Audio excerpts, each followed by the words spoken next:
Listen up, people, because you too can make a six-figure income in voiceover in less than a year.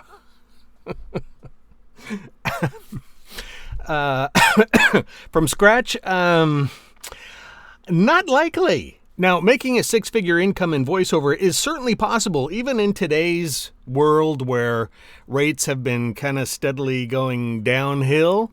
There's still money to be made, but it's probably going to take you some time, like at least a few years. So, it's not going to happen right away, even at best, no matter what the loud salespeople are trying to tell you.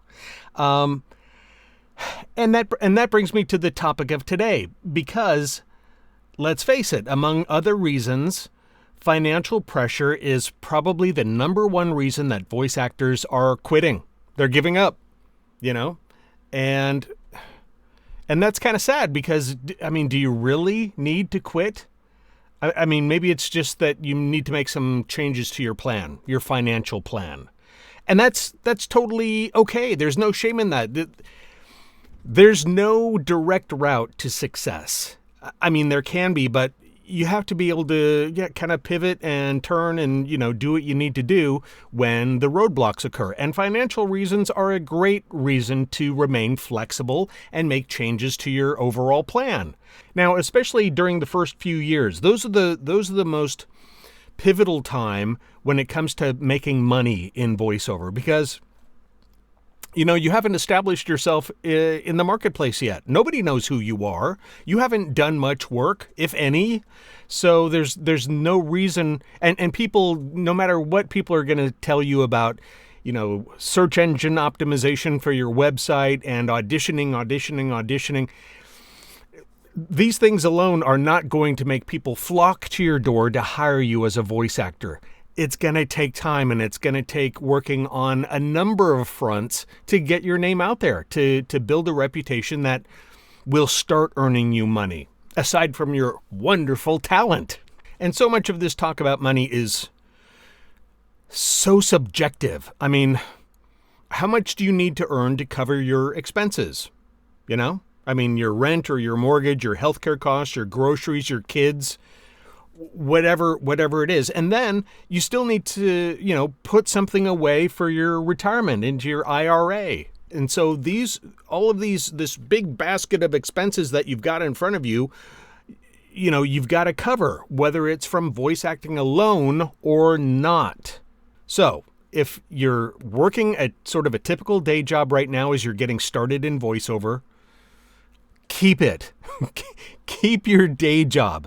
Unless you're independently wealthy, of course, then sure, throw it away. You don't really need anything, including an income from voiceover. But, you're going to need, at least in these first few years, you're going to need some additional support other than your earnings from voiceover. Because, really for the first year or two, hopefully not too much longer than that, you're going to be spending much more than you're taking in on things like getting your business set up, coaching, demos, materials for promotion, that kind of thing.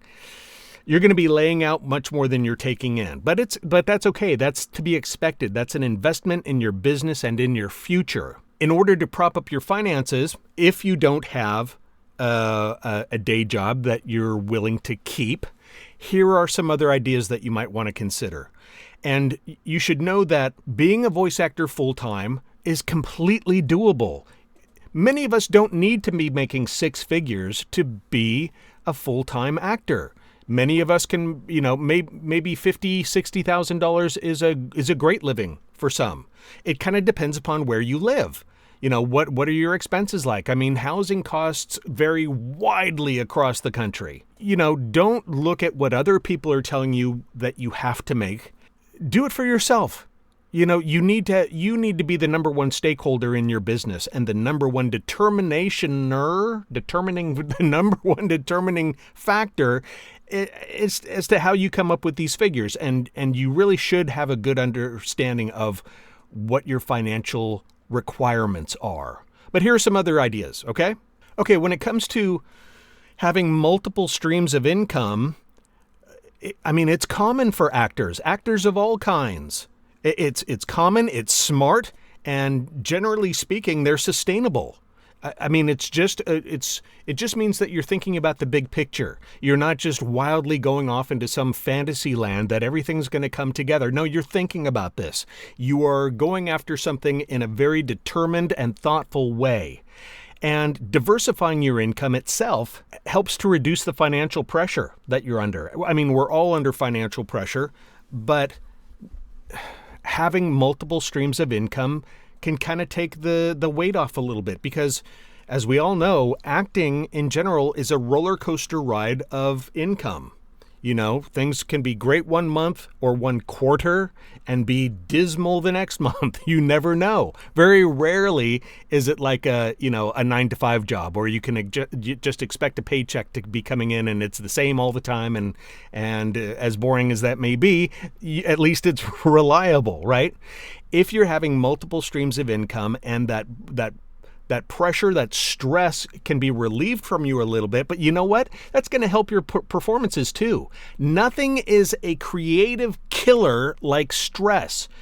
And financial stress is one of the worst. It's awful. I've had it. It's no fun. And that kind of pressure just really, it gives you this sense of desperation that you're like, that sort of, it may not be outward, but, an underlying pressure, an underlying energy, that kind of energy when you're trying to audition for things, it just makes it tougher. It takes a lot of the fun out of it, to be honest.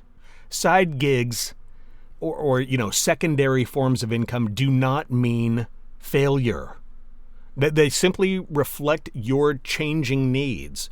It reflects a changing strategy, and your strategy should be flexible in ways. You should be able to adapt under whatever pressure you're feeling, not only just financially, but for marketing, for all kinds of things about your business. Flexibility, being able to adapt and react to pressures in one way or another. That's just smart. Of course, you want to make changes thoughtfully and, taking into consideration all the various options that are available to you. But doing this for financial purposes makes a lot of sense. It's simply smart. Now, the other sources of work that you decide to add to VoiceOver to complete your multiple income streams, boy, it can really run the gamut. The technology has made so much of this much easier. I mean, the same sort of freelance sites that you go to or might go to for voiceover work, you can also go to for other things. And much of this will depend upon what your skill set is, what your experience is, with previous jobs is in. Your enthusiasm for those things. Of course, you don't want to, nobody wants to do any kind of job that they can't stand. So try to really drill down for what you're enthusiastic about and what your skills are suited to. And as I was saying about the freelance sites, Fiverr and Upwork, those other sort of sites where you can sell your services, they're available. It's at least worth checking out. Whatever works for you that will give you the strength to carry your voiceover aspirations for the longevity, for the long haul, with flexibility and personal sustainability. What's going to sustain you and not let your passion for voiceover wither while you're working towards it? It's not easy. Mental health in creative fields like this is a toughie, and I talk about that in other videos, and I will be again soon. But, just when you're thinking about things that you could do, keep those kind of things in mind. Now, there's all kinds of things you can do. You can do creative and freelance work, such as writing. Are you a good writer? You might want to consider writing articles for, news organizations or ghostwriting. A lot of voice talent, a lot of us are good writers. I consider myself to be a pretty good writer. And so, you might want to consider that too. A blog, maybe outlining, this is not an original idea, but outlining your journey into voiceover land, things like that, things that you might be able to monetize. On camera acting, maybe if you've had experience in front of a camera or are interested in that, do some side work on camera. For work in film, TV, commercials. I've done some of that myself. It's fun and it's different. It gets you out of the house for a day or out of your studio, and it can give you a little scratch. You may want to consider doing some content creation for YouTube, like I'm doing, and monetizing a channel through ads and sponsorships and things like that. Digital products. You can sell digital products. And it doesn't all have to be voiceover related. Again, make it suit your enthusiasm and skill set. Whatever stories you're good at telling, see if you might be able to monetize that somehow with content creation. How about photography or videography? Have you done much of that? That's something that you could probably sell on at least a local market for things like weddings and portraits and things like that. It may not be totally exciting and super creative, but hey, it can be part of your overall living. Now, there are some fields that are sort of voiceover related, like audio editing for podcasts and things like that. You could proofread scripts. You can work with audiobook narrators to do some of their editing. A lot of audiobook narrators farm out their editing. But again, you've got to have those skills in place as being somebody that's worthy of business, okay? And there are a lot of sort of flexible side hustles you can do, not just online, but you can do virtual assistant work. That is online. And a lot of people are just too busy to do everything themselves. So they'll farm out some of their assistant work. Things like scheduling, appointment keeping, calendar creation, that kind of stuff. Marketing for other people. You might want to consider something like that. There's also transcription work. There are a lot of companies that are working in multiple languages. Bilingual or trilingual people are really heavily sought after for captioning and transcription work. That's something else you could do. Are you good at crafting? There was a time, and I hope to get back to it, where I was making Christmas ornaments out of thin plywood. And I would cut them by hand and paint them by hand, and I sold them on Etsy. That was a nice little side project. I didn't make a lot of money at it just because I didn't really ramp it up very much. Again, it was just kind of a side thing that I did, but I made a few bucks. Do you do something like that? Do you sew clothing, make alterations? My mother had a business. That was her business. She had a home-based sewing and alterations business. People need services like that. I know some voice actors that have taught English to students online from another country, Japan, Korea, places like that. That's another possibility. It's not teaching, about acting or in that world, but it's still something that is sought after. You could also consider driving for Uber or DoorDash, or even Amazon delivering packages. You can pick up a shift now and then, whatever fits into your schedule. That's kind of the beauty about those kind of things. You can pick up hours whenever it suits you. Have you ever considered another type of business? I mean, for me, I've done the crafting thing, and I hope to get back to again. I also considered having a baking business. I wanted to be a cookie maker, but where I was living at the time, you could not have a home baking business because of compliance with, food safety. You had to rent a space in a commercial kitchen. And when I crunched the numbers, it just didn't work for where I lived. However, on Instagram, I follow some home bakers on Instagram that have home-based businesses where they're cooking in their own kitchens and they're able to sell their products to whoever, So that's a very viable business opportunity. How about handyman services? Are you good with your hands and tools? Are you good at fixing stuff? I am, but it's not something I want to do other than on my own house and maybe your relatives once in a while. But that's a good way to make money too. And of course, there's the classic actor's sort of side job or primary job, and that's to work in retail or, in a coffee shop or a restaurant or something like that. Anything to keep the money coming in and to keep the lights on and the coaching classes paid for, all that stuff. So as you can see, that there's a lot of opportunity for people to pick up financial opportunities elsewhere when you're getting your voiceover business up and running. And there's no shame in that. I mean, I know so many successful voice actors that bring in multiple sources of income. I'm one of them.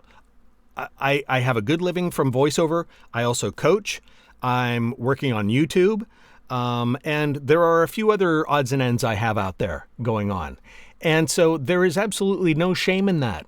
As a matter of fact, it keeps things interesting. It keeps things fun. So, you know, if you feel like people are looking down on you because you're not just a full-time voice actor, most of the really good ones are getting money from elsewhere too. So don't think of it as a negative. It's positive. Okay. You know, when you quit something that you're really passionate about, when you give up, it's tough. It leaves a hole in your soul. And you'll always be wondering, what if I had just stuck it out, you know, kept going, you know, made some changes in my life so that I could keep going. I have that feeling with music. You know, I had a pretty strong head of steam going into the music industry back in the 80s, but I tripped up over a couple of hurdles and I couldn't recover.